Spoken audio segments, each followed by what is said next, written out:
Okay, and we are on addendum BD of 90.1. Go ahead, Dennis. My colleague Dennis Appel from the University of Michigan. Section 4311, 6.4.3.11 monitoring.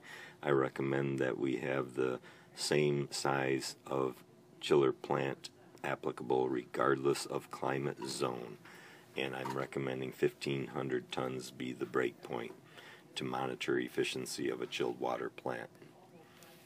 So you mentioned it's subjective and arbitrary. What was your So the concern is just that I'm certain there's no good basis, even though there's a reason between 1,500 tons in climactic zones 5 through 8, 3C and 4C, and a smaller tonnage, 1,000 tons for all other zones.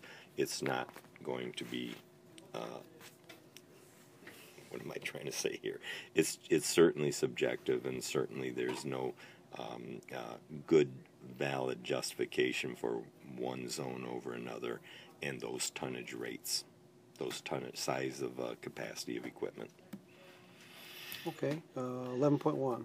Okay. Recording and reporting. And the recording and reporting should only be done at an hourly basis, not every 15 minutes, which is excessive data recording, and it's going to be intense amount of information.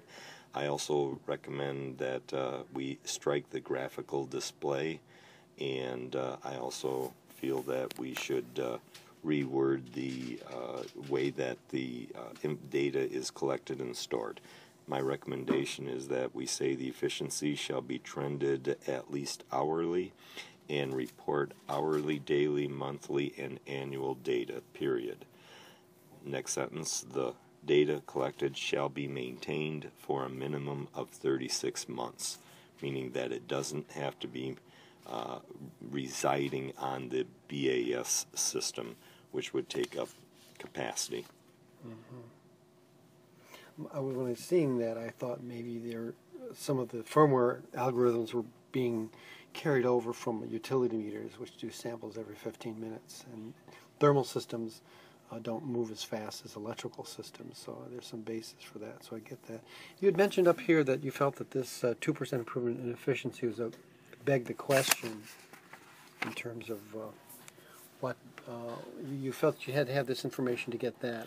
Right. So yeah, basically to say that a 2% improvement in efficiency of chilled water plant operation would pay for the monitoring, that target may be achievable. That's questionable.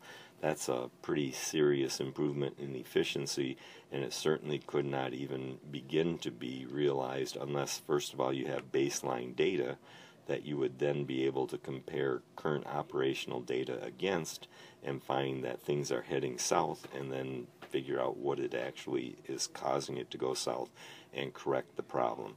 So that is a very subjective statement, and I don't know if it's readily achievable, and it certainly isn't readily achievable in the short term, and only in the long term. Years of data recording and then comparing current operation against baseline data.